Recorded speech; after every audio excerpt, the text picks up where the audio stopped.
T, what's up, baby? Hello, Terrence. How are you today, buddy? Man, I'm wonderful. Yourself? I'm doing wonderful, man. I can't complain. I That's can't what's up, complain. man. Um, That's what's up. welcome, welcome to everyone to another episode of the Money Power Invest Show. I'm your host, Montique Shelton, along with my co-host Terrence Dubois, and we started the show to educate, inform, and empower individuals and give them the knowledge about finances and all different financial subjects and topics and different things like that, and to keep people engaged, keeping the conversation going, talking about finances, one of the most important aspects of your life, not the most important, but one of the most important aspects of your life. And so that's what we aim to do with this show. This is episode number 4. We do have a special guest today, Cory Haaq, who will be joining us momentarily, and he'll be chiming in about 25 minutes or so. So how are you doing today, Terrence? Man, I'm wonderful. Yourself? I'm doing great. I'm doing great. So why don't you give the listeners who never heard us before, seen the show before, just a brief background on yourself. All right. Terrence Dubois. I'm on social media platforms as TL Dubois. I've actually been a financial literacy coach, financial advisor, broker for the last 21 years. I basically have my bachelor's degree in business and accounting, and then also went on to acquire my MBA about 10 years ago. And I've been just serving the local community, Western New York, Charlotte, Maryland, a variety of different states, and basically just helping them with their financial planning strategies. And I'm honored to be a part of the show and basically just spread my knowledge and wealth to everyone that our subscribers are listening to. Absolutely. Thank you for that. And I'm Montique Shelton, and my background is in the banking industry. I started out in the banking industry. I worked for HSBC for 17 and a half years. I was the partner in a used car dealership for a couple of years. I was a underwriter and a loan processor for a couple of years. I was a sales manager at a Toyota and a Hyundai dealership for a couple of years as well. I'm an entrepreneur. I've been in the real estate industry for about 20 years and going back 20 years. And I also been involved in the stock market as well. And I own multiple businesses also. So that's a brief description. There's a lot more to it, obviously, with both of us. Correct. So if you wanted to know a little bit more about each one of us, you can feel free to go back and look at previous episodes because we do talk a lot about our backgrounds and different things like that. And also check out the info. I've been having a lot of people hit me up asking me a question, Terrence. I wanted to tell you before we go further in the show. And people would always they ask me, are the things that we talk about on the show, like when I talk about a subject and then you ask me questions, or when you talk about a subject and I ask you questions, they ask me, is it scripted or is it just freestyle? So I just want to let everybody know we don't talk about the subjects. Like he'll tell me what he's going to talk about, the subject that he's going to talk about. I'll tell him the subject that I'm going to talk about during the week, but we don't have a discussion about it. We don't talk and say, ask questions or what is this or what is that. So sometimes what will happen is, even though that we're financial experts and financial professionals, and we've been in the industry for both of us for 20 years plus, it's still things that we don't know about. It's still things that we don't know about. Like today, for example, Terrence is going to talk about something that I don't even know about. I have no idea about. I might know it a little bit, but I may have heard of it, but I don't know. So I'm interested to hear. So when I ask him questions, I'm asking them questions because I'm asking them from for my understanding, but I'm also asking, and when I'm finding from what people are saying, they ask me that because they're saying those are very good questions that me and you are asking each other, and they think it's scripted, but I'm like, no, it's not scripted. We don't talk about it at all. So that's just an example of the subject that he's going to talk about today.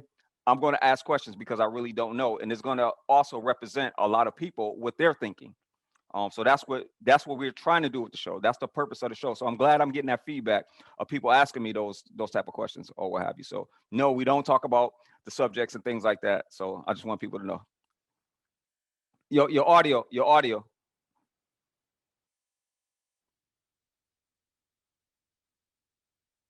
Can you hear me now? Yeah. Yep. Okay, but no, so I was saying that's actually what makes our show unique and different because it is not scripted, Yeah. and the thing is like once I break this stuff down, you say, okay, well, that really makes sense, and that actually really has a name to it. So, I Mhm. mean, you actually would know about it once I actually break it down and tell you really what it is. So I'm looking Okay. forward to right into it. Okay. Absolutely. So I want to go ahead and give a disclosure. This information that we talk about on the show is for educational purposes only. It's not meant to be financial advice. If you need to seek financial advice, talk to your local professional or a professional, CPA, an attorney, a financial advisor, who which Terrence is. So if I give any information, I'm giving information just on my opinion and based off of real life things that I actually have done before. So Terrence, I'll let you go ahead and give your disclosure. Yes. So although I am a financial advisor, I do actually have my Series 7, Series 63, New York State Life and Health Insurance, things of that nature. I am a licensed professional, but this is not to be taken as investment or insurance advice. So it's just more so for educational purposes only. But if you'd like any more information about the particular topics that we talked about, we can definitely have a one-on-one, and therefore I can actually give you advice if that's what you need to. We'll just take it from there. Absolutely. Okay. All right. Thank you for that. And today's episode is sponsored by Survival Tactics, which is a clothing brand. He's based out as a guy from Buffalo, New York, named William Earthman, also known as Fig. We are childhood friends. We grew up together, years ago, back in the '80s. So he's out in Charlotte now, and he started this clothing brand, Survival Tactics. So I want to give a big shout out to him for sponsoring the show today for us. We really appreciate it. We can use it. We can use the support. And speaking of support, please go and subscribe to our YouTube channel. It really takes no time to hit the subscribe button on YouTube or to hit the like button. So we just please ask you to please subscribe to the show because that definitely helps the algorithm on YouTube, and that helps us get this information out to a lot more people. So we really would appreciate that. So thank you for Survival Tactics, William Earthman. You can hit him up on Facebook at William Earthman, just like it sounds, William, and then Earthman, EATHMAN. And he's also on Instagram at Earth _the God. All right. So check him out. Nice, comfortable fit. See. He's gonna send you something as well, Terrence. So you got something coming, but it was, it wasn't enough time to get you your things. But Okay, he no hit me up worries. last minute and wanted to sponsor, so I can't turn down the sponsorship. You're right. So we appreciate William for that. All right, so Terrence, let's get into the subject. So we're going to talk about insurance protection numbers and FIN numbers that has to do with retirement. Yes. You got the floor. Yes. Okay. So first thing I would definitely want to talk about is IPN, which stands for Insurance Protection Number.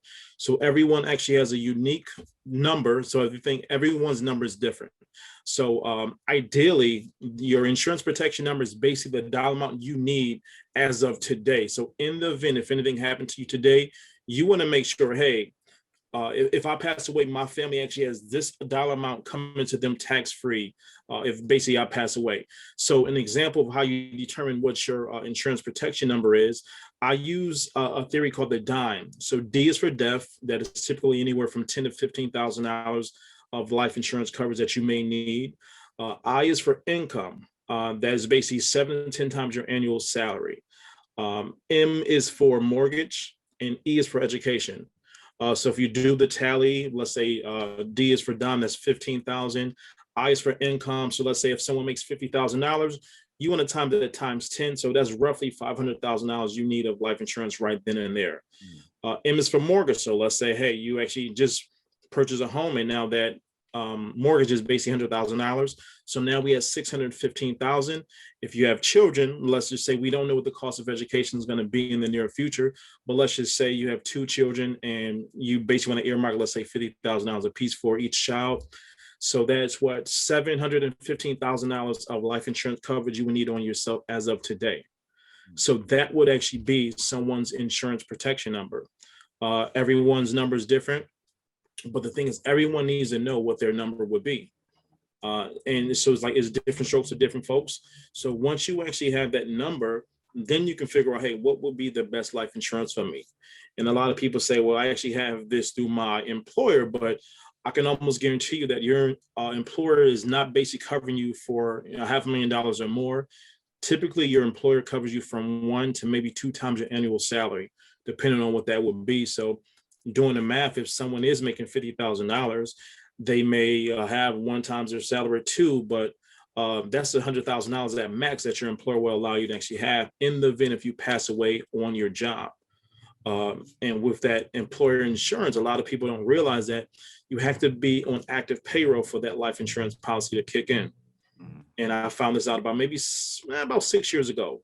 So the thing is, if you do go out on disability or workman's compensation and you're not on active payroll and you pass away while outside of being on not unemployment, workman's compensation or disability, your employer is not obligated to basically pay that life insurance. So the thing is, you want to always make sure that you actually have this outside of your employer. And the thing is, with that insurance protection number, like I said, everyone's number is different. So if anyone wants to know what their insurance protection number is, more so I'll give my information towards the end of the show or throughout the show, and I'll be more than glad to give you what your insurance protection number is. And Montique, I'll pause for to go to the next topic, but you have any questions about that insurance protection number? Yes, I actually do. I Okay. definitely do. So what was the mortgage one again? The mortgage portion? Mortgage is basically whatever is the outstanding dollar amount of your mortgage at that particular time. So let's look at today's value. So you may have taken out that mortgage for, let's say, $150,000, and now right now you're down to 140. You want to look at that actual number as 140,000 under the M column for mortgage, because I'm pretty sure, let's say, looking at your situation, if anything happened to you, you want to make sure the mortgage is basically taken care of, because you want to make sure your family has somewhere to stay. So when I'm sitting there with my clients, I say that's the first thing you want to take care of is your mortgage. Because one of my clients years ago, they was living in a nice neighborhood in North Buffalo.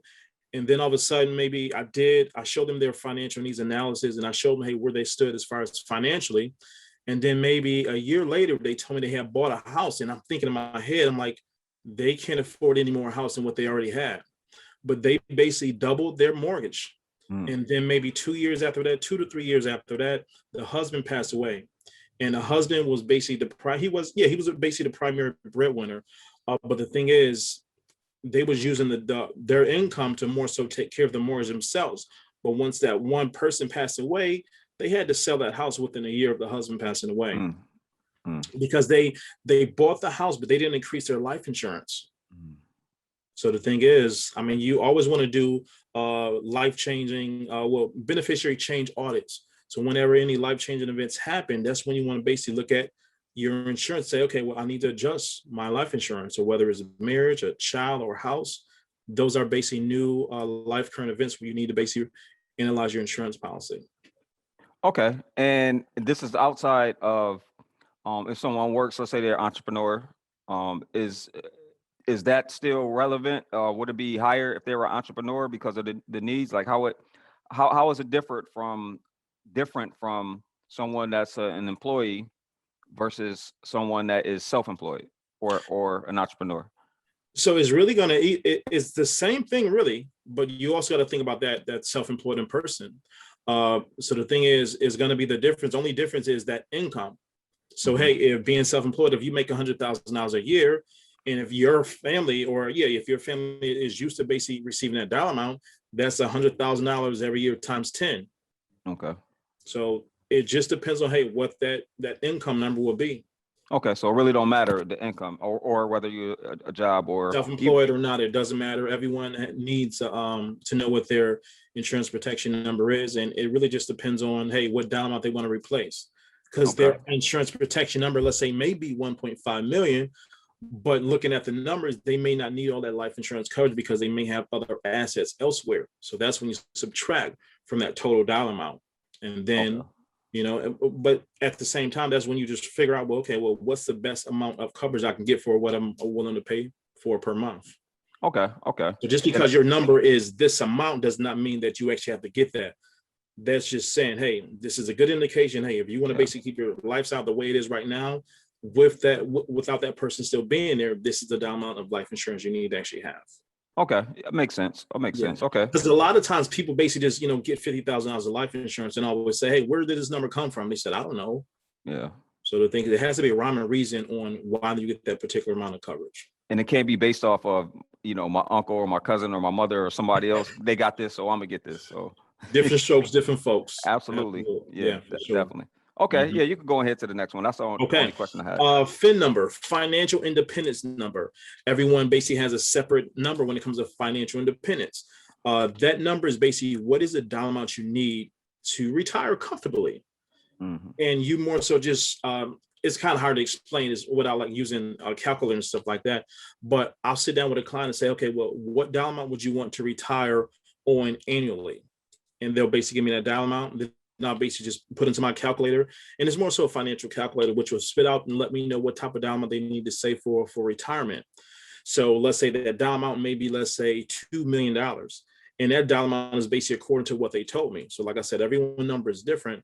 But once they tell me what that number is, I now do the reverse math and tell them, hey, if you want to basically retire with this particular dollar amount, this is the dollar amount you need to save per month to accumulate this dollar amount and get an annual rate of return of, let's say, 9% or something less, or something comparable to basically equate to that dollar amount.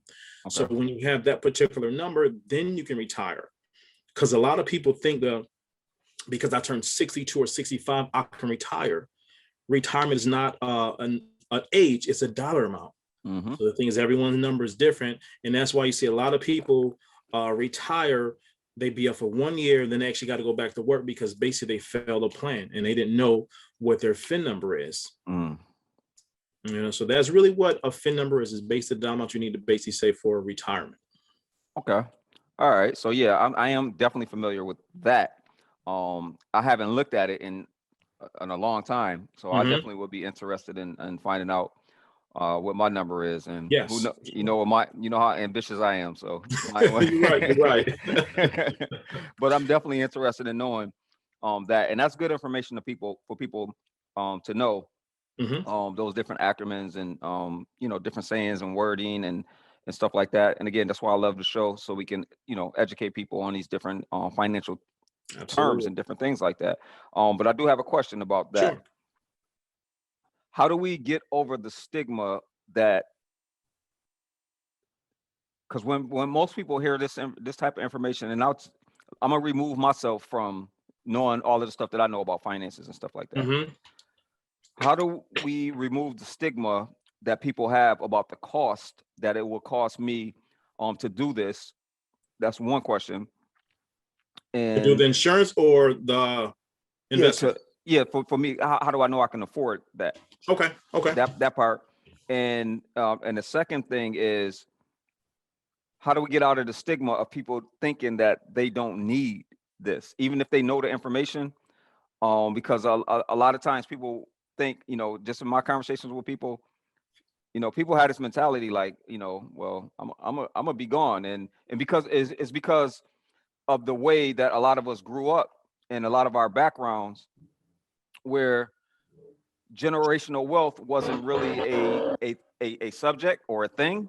You're right. So how do we get that stigma of learning how to get into that mindset of generational wealth and passing down, and creating wealth and different things? Because this is a transfer of wealth. Yes. It's a transfer of wealth. That's exactly what this is. And this is how you get ahead in just period in life, financially, as far as financially going. So how do we get past that stigma? The first thing I would say is that you wanna I guess you want to do better yourself. It really has to be in your mind and your heart to really want to do better. Because really think about generally our families, let's say once someone passed away, what do we normally inherit? Is debt. Debt, and we're normally trying to figure out and collect money to be able to bury the person. Correct. So it's nothing good. But if you look at, let's say, our counterparts, they inherit wealth. And the thing is, it all starts with basically just changing that mindset and say, you know what, I want to basically make sure that in the event if I do pass away, I want my families to have inherit generational wealth.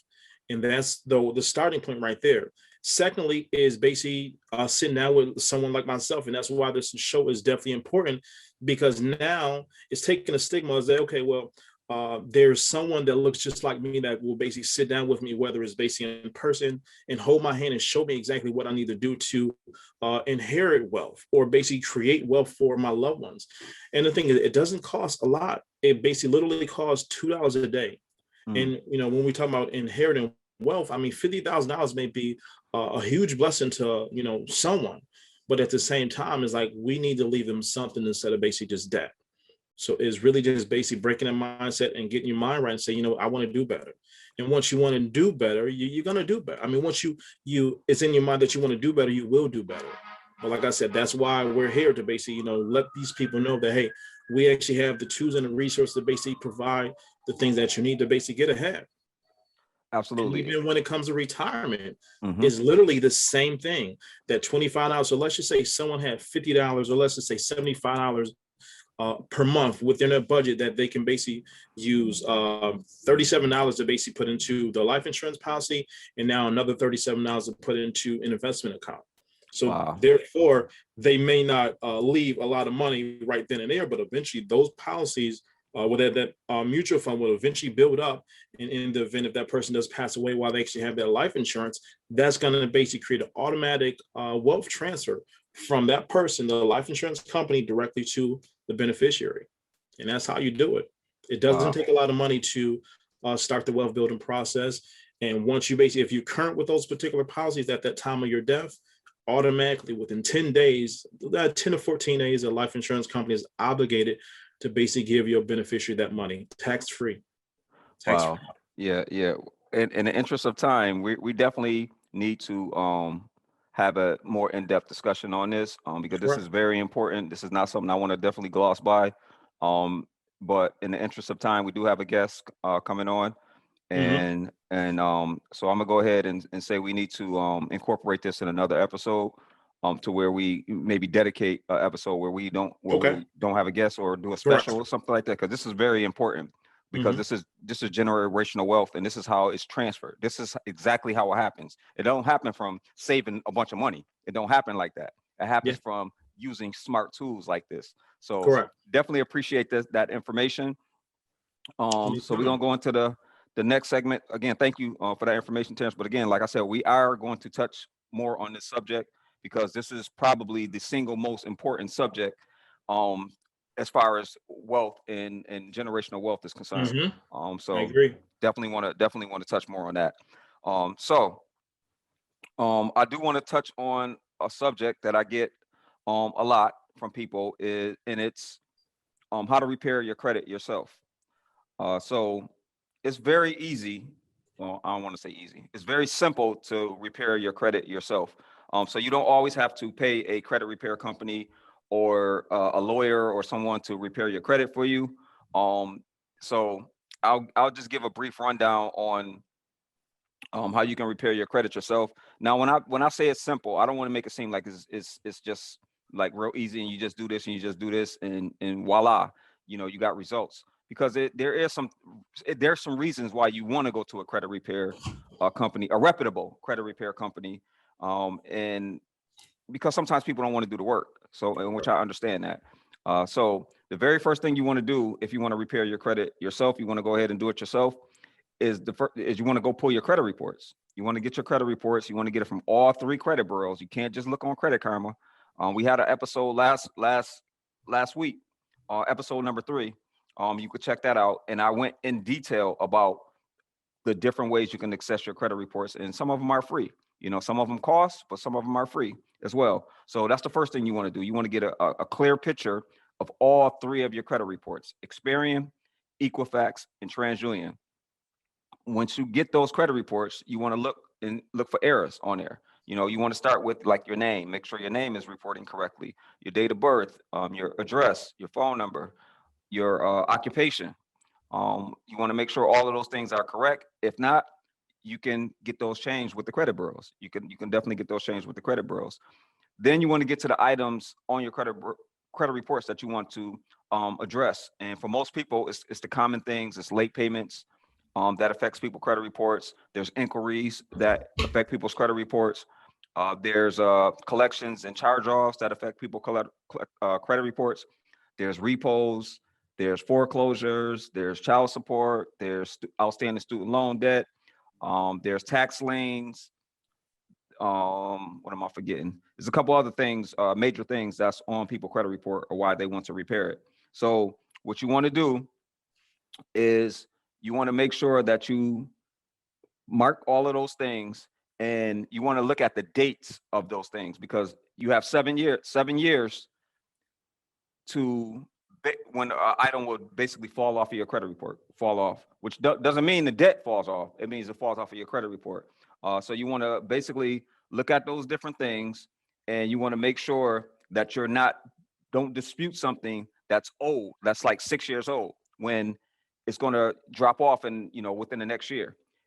And that depends. If you're in a mortgage process, you have to address it. But for just a general person that wants to repair their credit, or they're trying to do something to repair their credit, then you want to make sure that you don't make a fatal mistake, because that's the number one mistake that people make, is they start disputing things that they shouldn't be disputing, which they don't know. They'll do that because what happens is the clock starts when you start a dispute.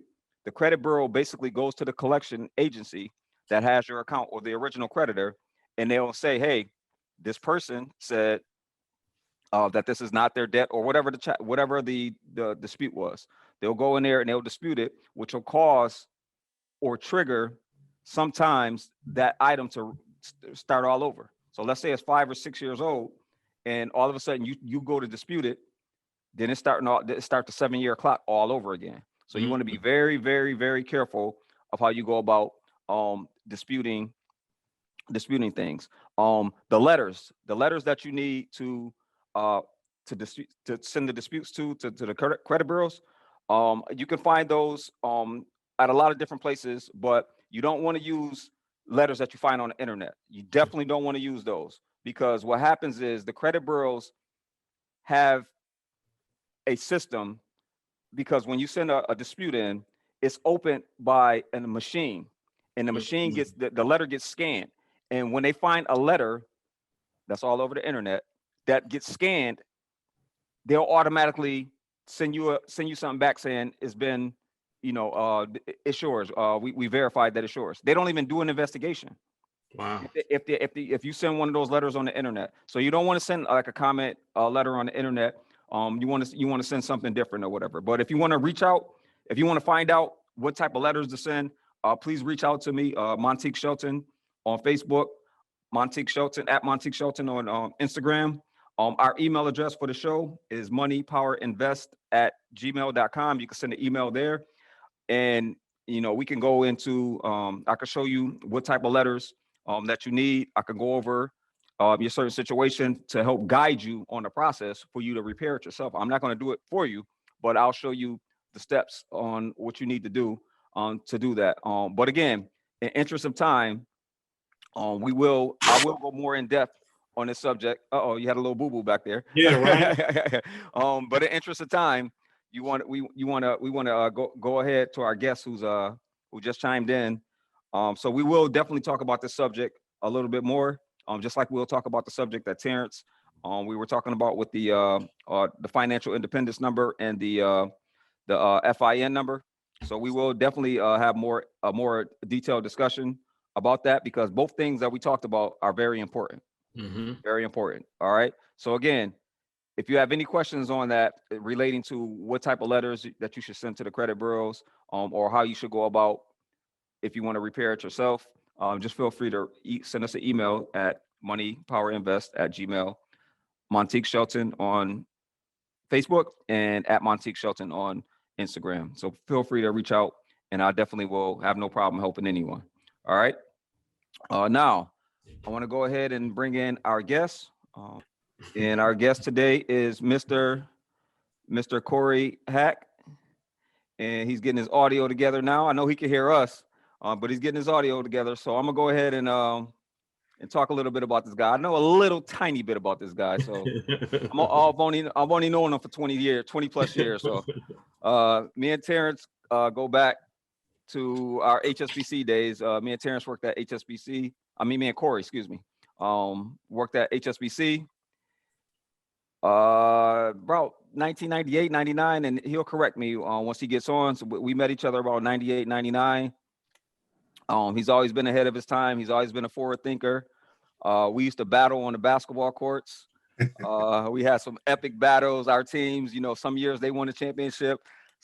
Some years my team won the championship. Yeah, we can hear you. We can hear you. Okay, so I'm gonna remove the. I was trying to use the headphones. It's not working out. Yeah. All right. Yeah. So I know you heard what I was saying. So what year did we meet? 90, was it 98 or 99? It's 99. I started working at HSBC in 99. Give me 1 second. Let me get Okay. Yeah, so it was like 1999. We had these tournaments at HSBC Bank where we used to battle each other. And those are some epic battles, Terrence, man. And I know you were there. I know you were there. I know you were there too. Yeah. I was playing on the other court, so I could outshine like everybody on that court, man. So why ain't step it up with the pros like that? So easy route. Me and Cory was definitely the best players out there. I could definitely say that. Man, that was good times. I was I was young. I was fresh off started working at HSBC in late 99.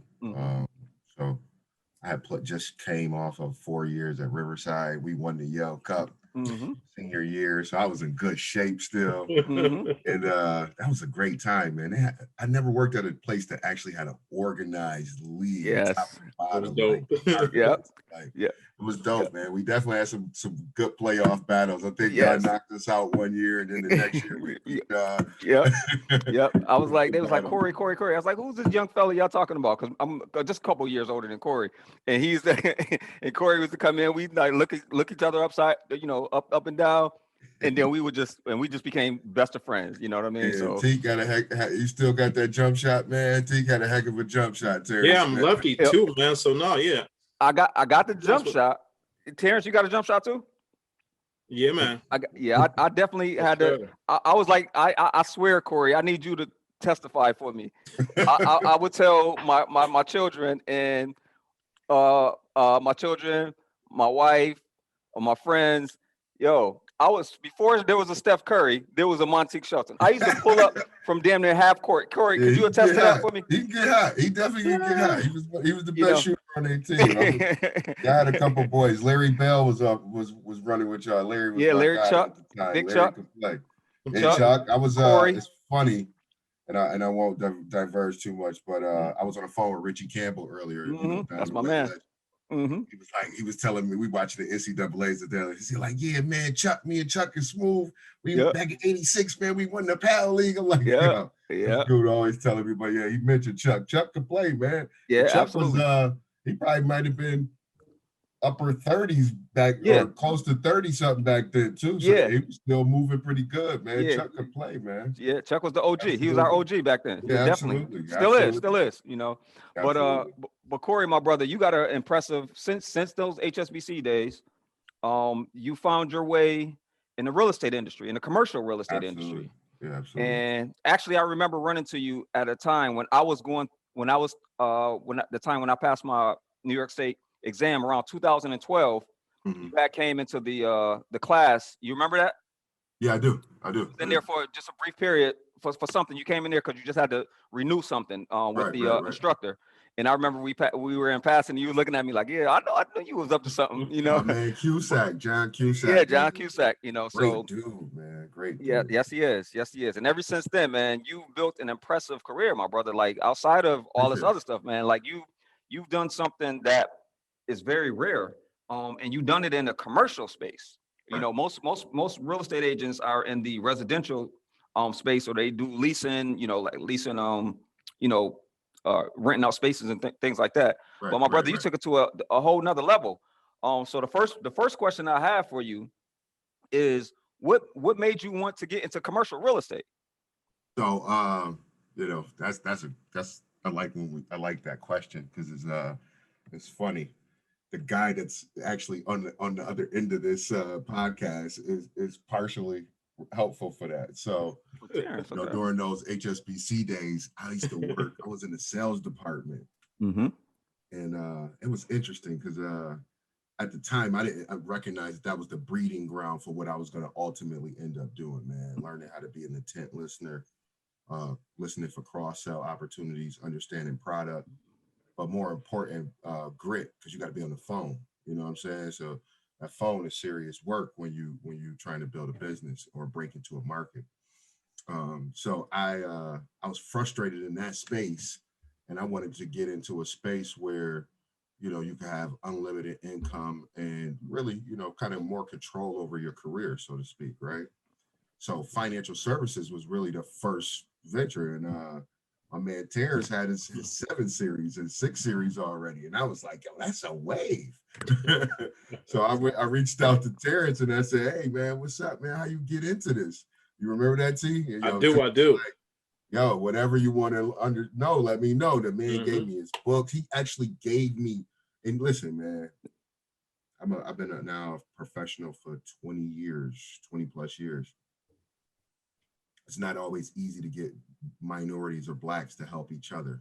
And I've been fortunate and blessed throughout my career to have had good relationships and goodwill with other minorities and blacks who've given me tools and resources to help me get over the top. So you giving me your notes. The man gave me his physical notes from class he took, bro. And sat down with me and broke it down.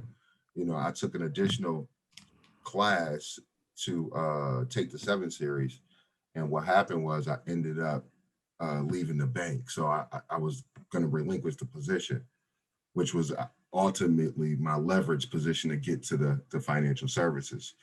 So I had to like kind of recalibrate.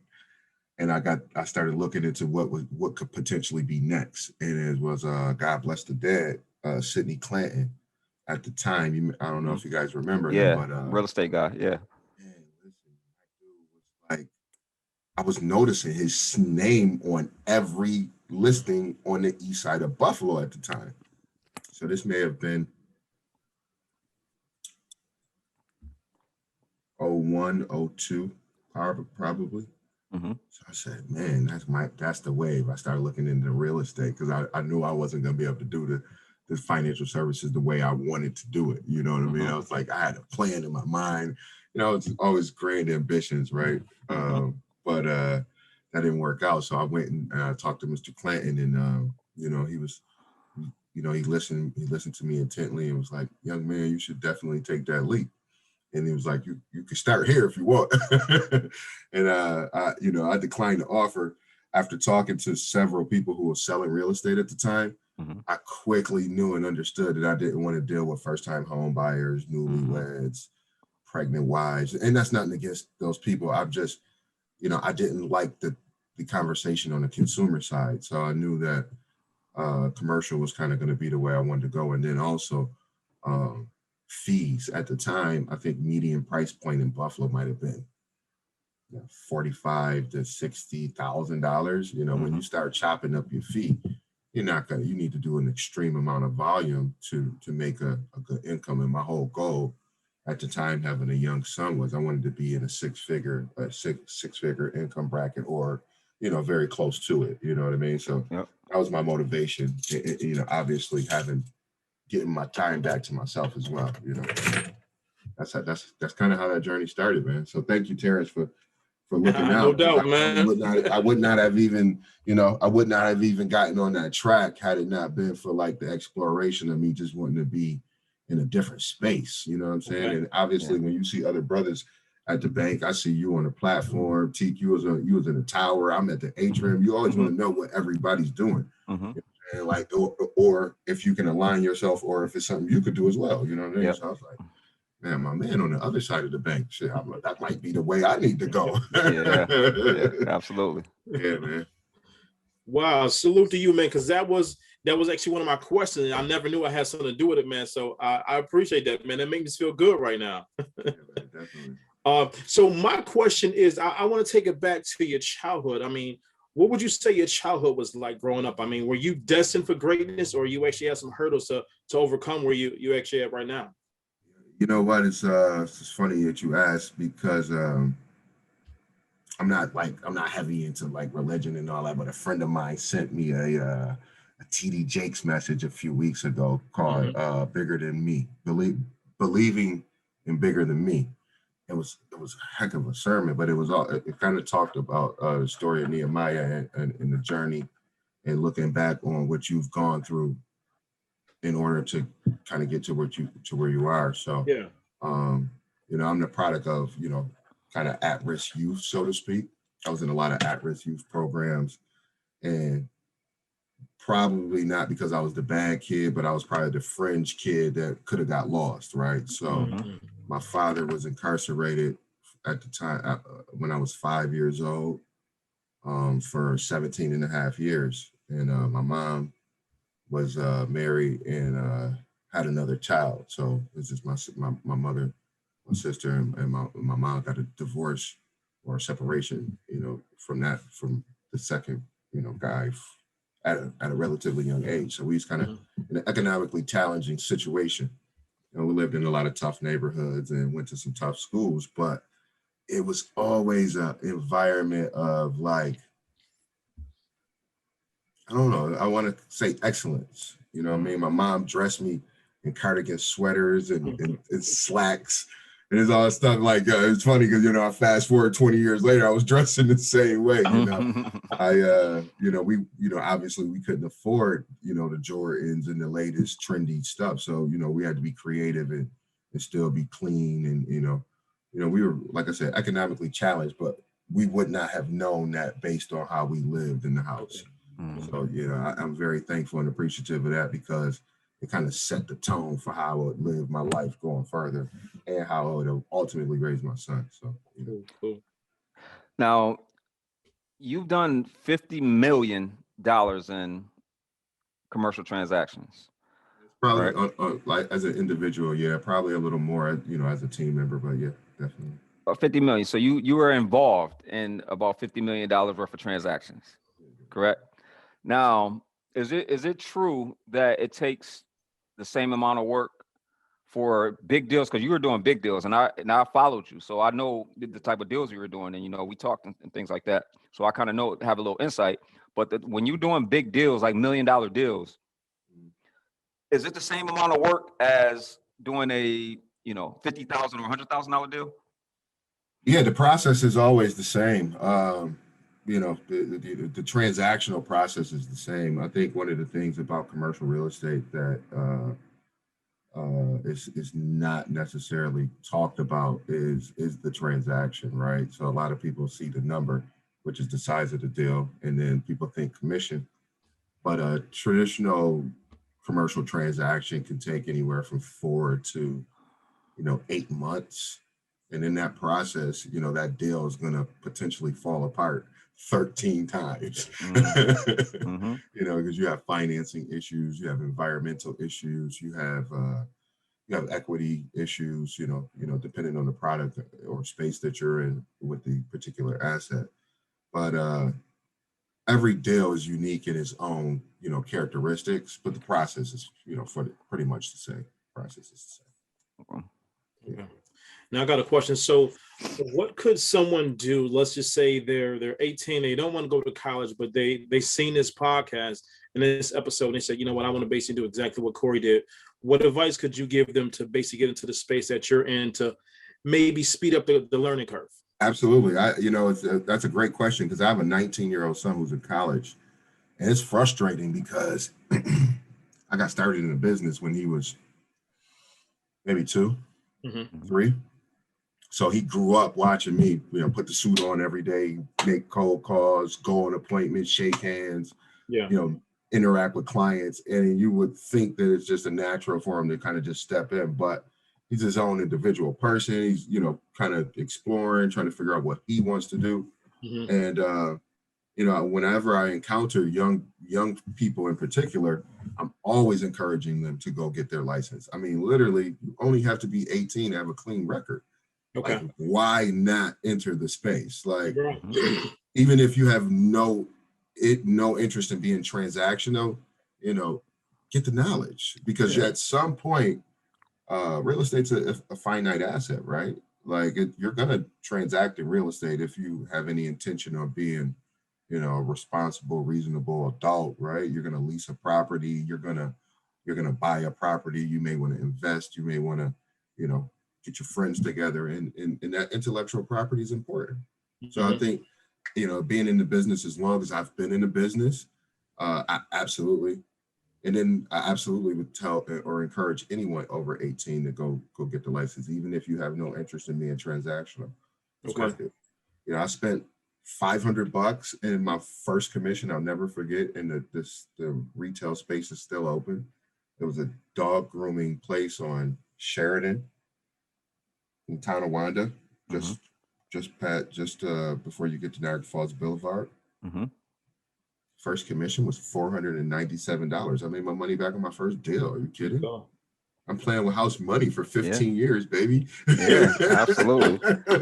Absolutely. Yes, Absolutely. And that gives me segue into my next question. Yeah, absolutely, man. Is how do we get more people, all ages, involved in the process of becoming a commercial realist? Because everybody is so gung-ho on, you know, getting, you know, a 1 to 4 unit and getting a single family house, or get a double, or get absolutely. How do we get more people involved in that process of buying commercial? Because it's a lot more money in commercial. Absolutely. That's a great question as well. You know, it's funny. That's kind of been one of the things that's been a challenge to me personally, right? So I've been in the business for just under 15 years now, call it. You know, I've done a significant amount of transactions and created wealth for other people, right? For clients and, you know, people who aren't necessarily in my community or in my direct path, right? Yep. And it's frustrating to see that I haven't, and I'll take the responsibility, I haven't created value within my own personal network, given the amount of knowledge that I possess or have exposure to. But a lot of it, brother, is we live in an instant gratification society now. We also live in a, you know, kind of show me state. So, you know, I could just keep doing transactions and people could be like, okay. And then it kind of turns into me waiting on them to ask me. And if they don't ask me, I just kind of just keep moving, you know? So I think it's just more communication, more education, and then group economics, man, community building, man, coming together.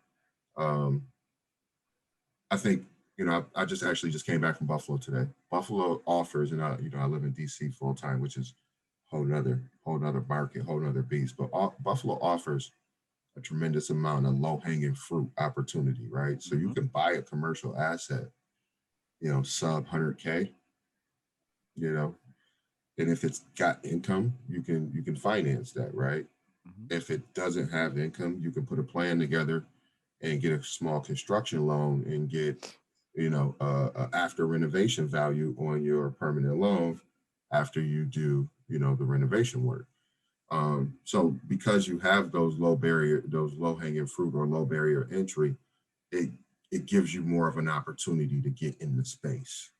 The other thing is I think words are intimidating, right?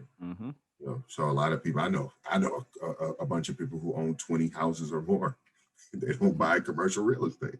I can't tell them to buy commercial real estate because it's like, it sounds complicated, and it's like, sometimes I get to talking and it was like deer in headlights, right? Yeah. But again, same process, brother. You know, same process. You know, if you can sign for a residential mortgage, you can sign for a commercial mortgage. A lot of times, you know, investing in commercial real estate or buying a commercial real estate asset is not based on your personal credit. It's based on, does the deal pencil, or does the asset make sense? You know what I mean? So understanding that, you can understand what kind of risk you can take from there, right?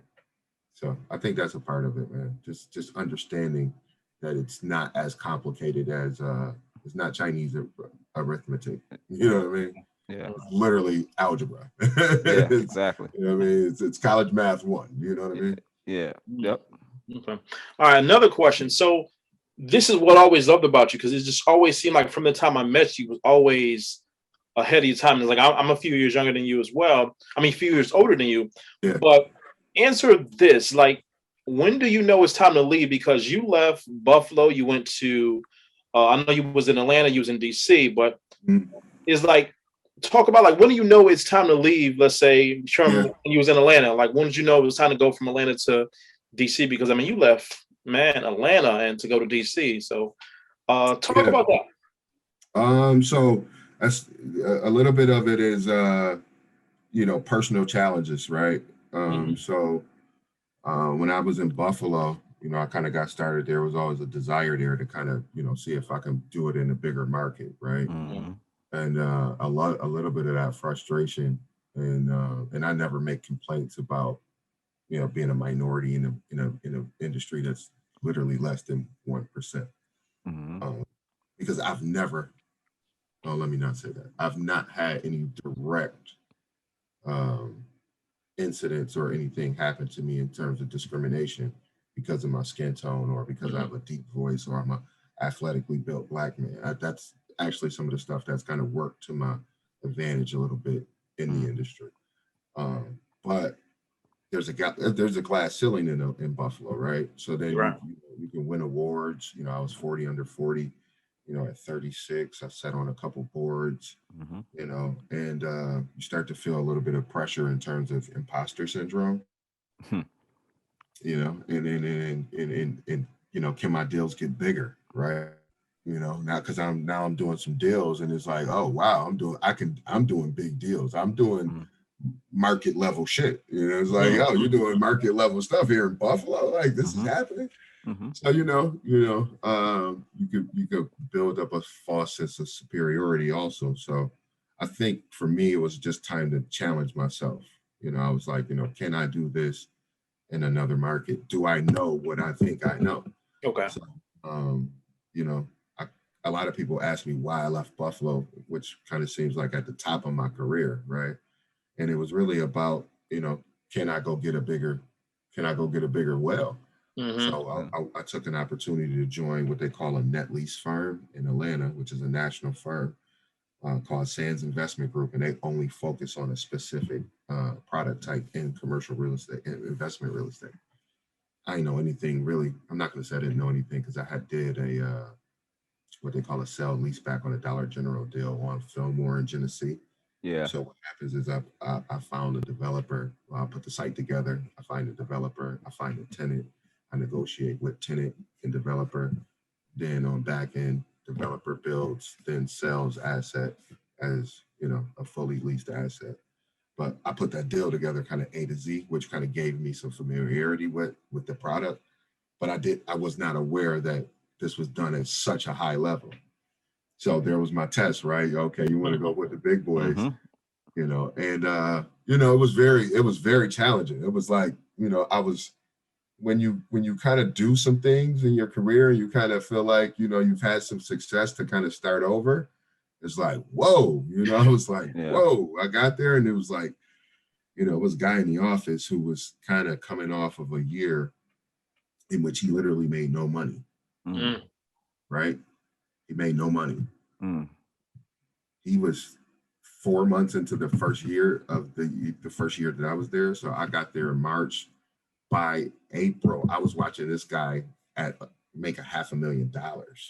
That year, he finished with like 1.7. But the year before, he made no money. So I was I was still trying to grasp how the product worked, the whole, it was a lot. It was a little overwhelming. And you also quickly realize that stuff that I did up there, it don't matter down here. That was cute. That was nice. Congratulations, pat on the back. But what are you going to produce? Are you going to produce? So it was in a pressure cooker situation, and I was able to produce. So that gave me confidence. I did my first deal with the new firm under 6 months of me being there. I was able to sell Walmart for like $5.5 million in Tell City, Indiana. It was a very interesting deal. It was it was just good timing, good instincts, and it was a very good learning experience. Okay. There, I was able to have some more smaller success, but quality of life was big for me, and I think Atlanta offers a different quality of life than I think I was at in this stage of my life. And again, another challenge. DC was, I was doing a lot of business with small private equity groups, and a lot of that capital flows from the Northeast, Philly, parts of New Jersey, and obviously New York City. And DC was just kind of a better fit for me geographically with my son going to college, and you know, personal lifestyle. I got a handful of friends here. It's more of a DC's more of a, I say, it's more of a cerebral environment, man. People are more thoughtful, more, it's just different, it's different. Atlanta was just a different piece. I think if I was a little younger and I was more exposed to the entertainment business and that lifestyle, I think I would have balled out and had a great time in Atlanta. Okay. Yeah, absolutely. I can definitely identify with that area down there. Because I don't know if you knew, but I was down in that area. I opened 3 HSBCs down there. Yeah. So I was living in Reston. Okay. Yeah, Virginia. Yeah. So I had no idea. Man, it's blowing up, man. That's when Amazon coming. When I first got down there, and I'm glad you're in that market, because it is completely different, but it's like one of those sleeper markets where it's a lot of stuff going on. And you're absolutely right about the mentality of people. People will just come up and talk to you, absolutely. It's funny you even say that, because I actually came here for, like I said, for quality of life. I resigned. So I took the situation on a 1-year contract, and then I kind of I wasn't really happy. The business was going well, but I just wasn't in a happy personal state. So I ended up kind of going in a freelance kind of space with the contract with the firm. And, we had an amicable mutual, everything was cool. It was nothing, nothing egregious or anything bad happened on the split. It was just, like I said, I just wasn't happy. Yeah. So I came, I actually came to DC with no firm affiliation. I still, I always retain my stuff in Buffalo. I actually still have my company in Buffalo. I just, just kind of quietly do things that I need to do. But I was like, hey man, I could just kind of make some money in Buffalo and just live in DC. It's a short drive. And I got here, man, about 30 days in, I was like, this is booming. This is happening, man. You start moving around, you start things. I was like, it didn't take long before I bit the apple. And the cool thing is, the cool thing is you can literally, and I try to explain this to people, when you're down in that area, you can literally go into a different city every day. I kind of was sleeping on it. I was coming here for years to party, man. It was the optics were different. It was coming here, like I said, quality of life. I was coming to have a good time, eat food, drink, hang out. And, I would come for the congressional caucus every year, just do different things like that. But living here has just been amazing. I was like, wow. Immediate happiness. So, I'm in a happier space. Yes. I decided to join a firm here that's, got a national presence. I'm on a very good team. I got a great mentor. And a new challenge, man. New challenge. All right. So outside of commercial real estate, because you're known, you're when I think of Cory, I think of commercial real estate instantly. Just like people think of me as a bank or finance guy. People think of Terrence as the financial advisor guy that helps everybody. So outside of that, being a commercial real estate guy, what other interests that do you have? Are you involved in any other projects or things? It's funny you ask. I'm a junkie, man. I'm a junkie. It's actually kind of almost embarrassing to say sometimes, but no, all I do is real estate. I eat, sleep, drink, breathe real estate. It's funny. So now I'm more focused on, kind of getting back to the principal side, which, basically is, the ownership and looking to kind of expand on, my urban equity, format. I kind of took a break from that, in transition and trying to learn and, get my game up. So now I'm actually being more aggressive with looking for projects, raising capital and trying to actually activate and put things to work. Because I can tell you guys something, and I appreciate the interview, but this market is about to go crazy. Like you talk about, the financial crisis and the recovery. There's a lot of millionaires and billionaires created from that time space. But this market, this is going to be like something we've never seen. So I'm not a fan of spectating, brother. I'm definitely with you. I'm trying to get ahead of this thing. Yeah, I'm definitely with you.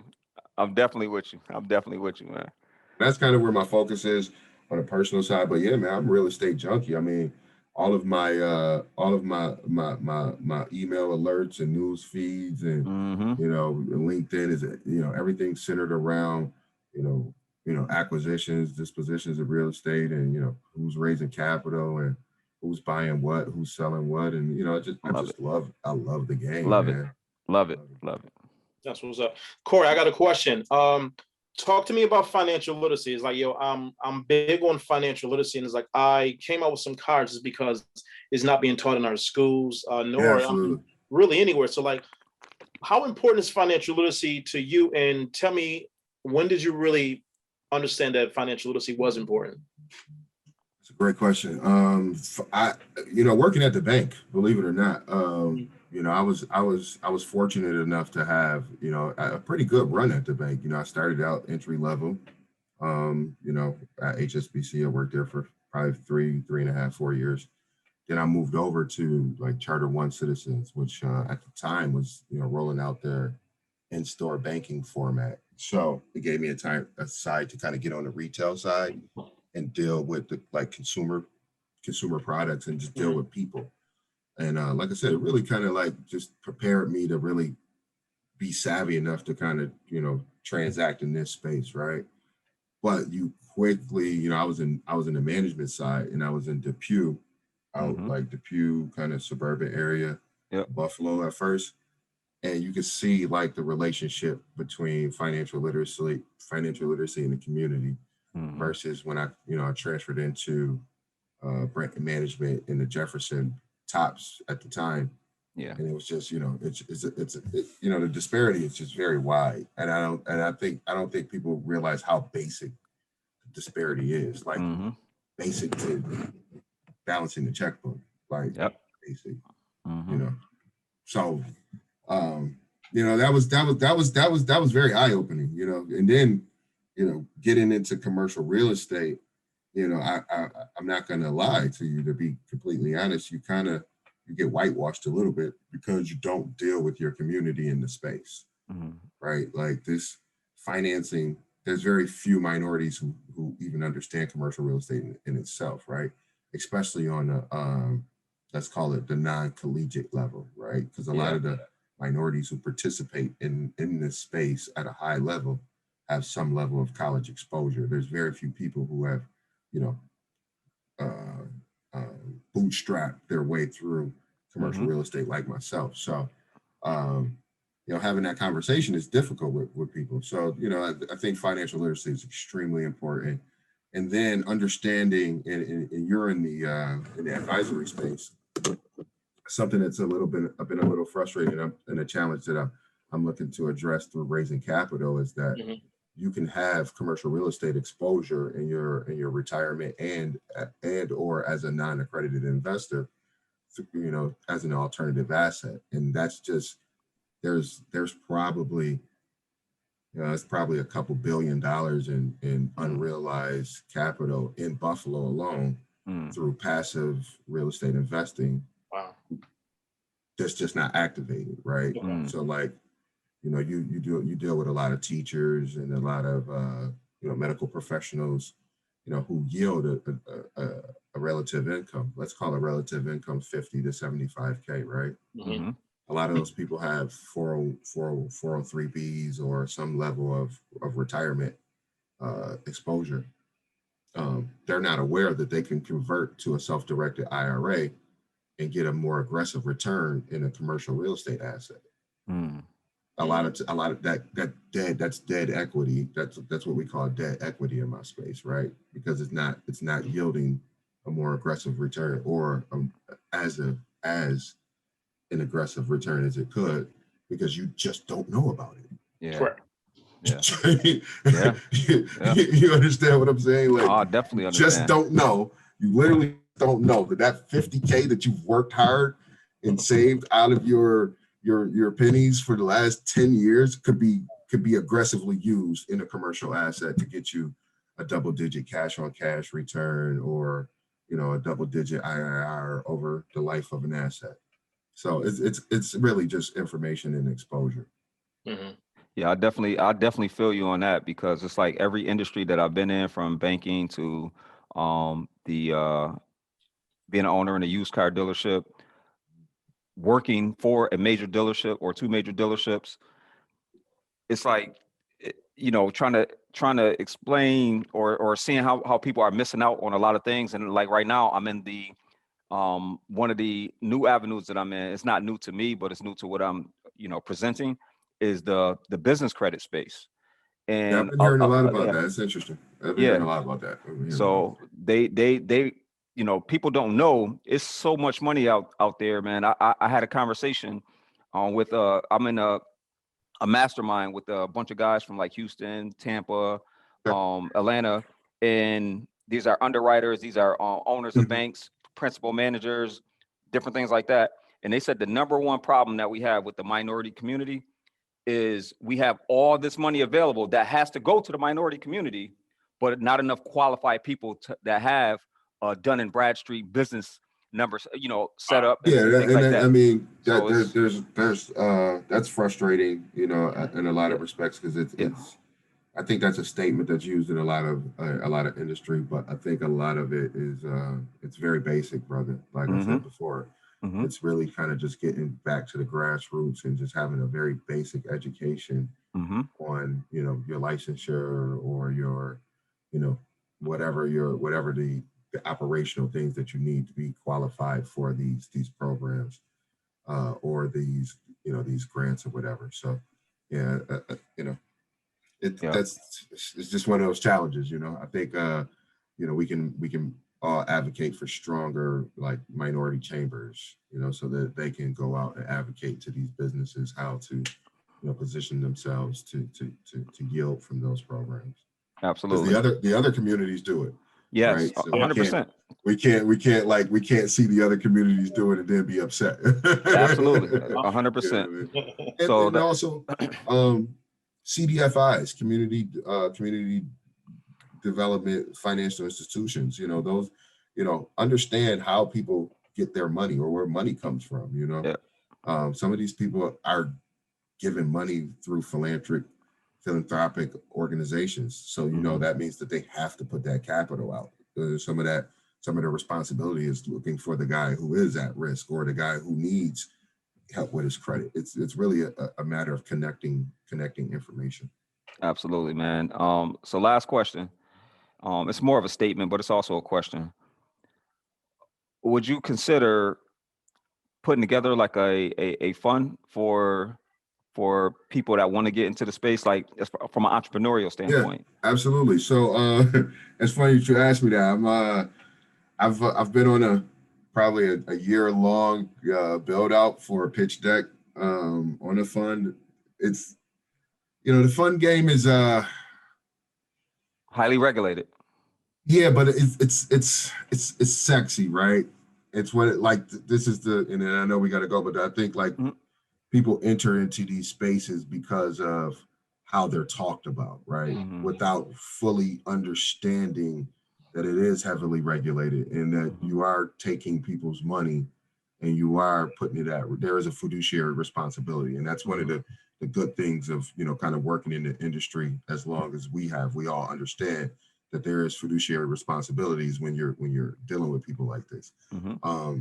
So, having deal flow and having access to opportunity even before you go out and take people's money is important. So I think for me, credibility is not the issue. I think it's just, lining up the right amount of projects, and making sure, when we go, we have the greatest chance of success. But to answer your question, that is coming. That is something you can look out for. And if you're interested in participating, we can definitely have that conversation at another time. 100%. You can already mark me and Terrence in. I ain't even gonna ask you. Like, yeah, man. I don't want to give away too much, man. But I've been, I'm looking at tertiary and secondary markets where you can infill where there's already some density, and you can yield some good returns. And I think a city like Buffalo, Rochester, Syracuse, even parts of Northeast Ohio. Let's not call them comeback cities. Let's just call them like, opportunity cities where there's, stable population, maybe not as much population loss, but it's stability there, with opportunity to get a small amount of growth, So, if the timing's right, you're in the right place, the right time, you could. Absolutely. But we definitely want to thank you for coming on the show, doing the show. This is a very, very very great interview. And you are a very gracious person, always been. I appreciate y'all, man. Y'all some good dudes, man. I know you dudes almost 20 years, man.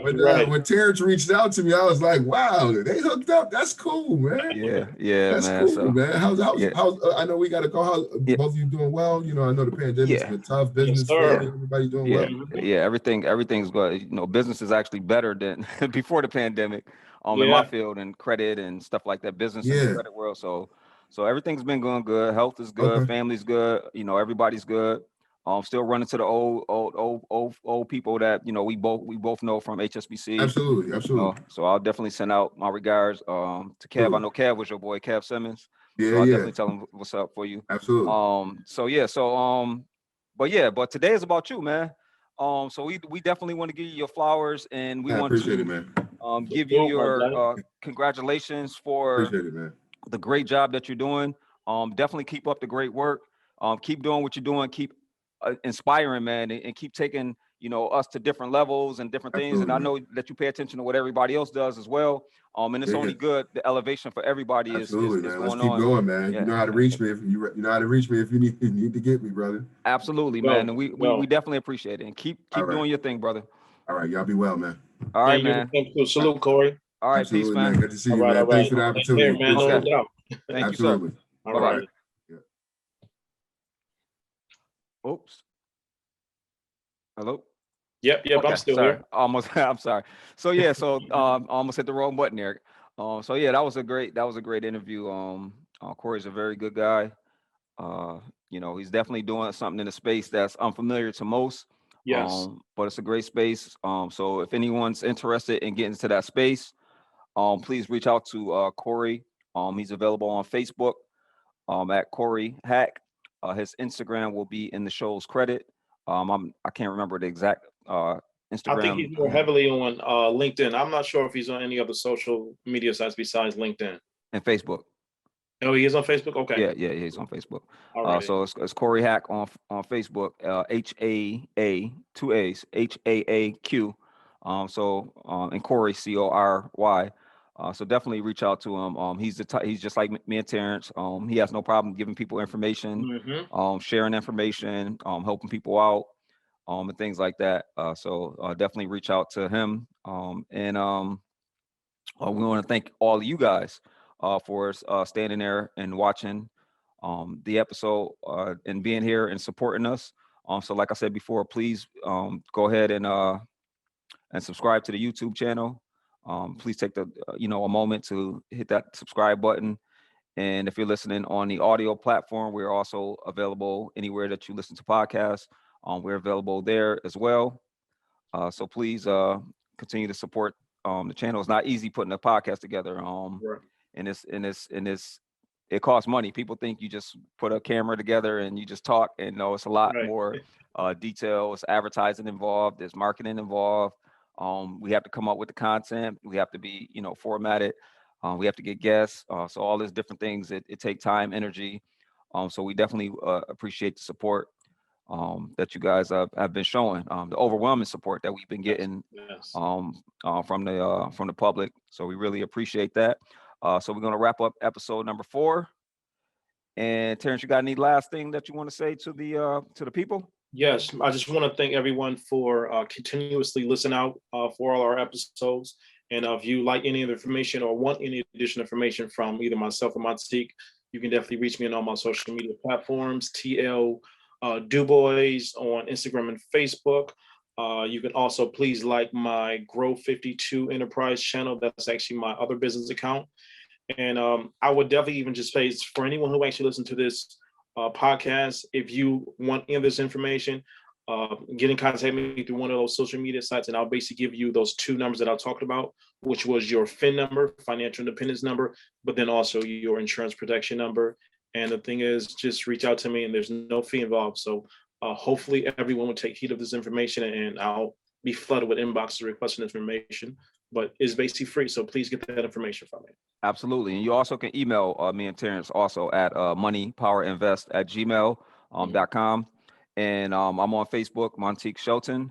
If you want to reach out to me on Instagram at Montique Shelton. And like I said, we really appreciate you guys tuning in, and we'll see you next week. And stay blessed, and we'll see you. Peace. Peace.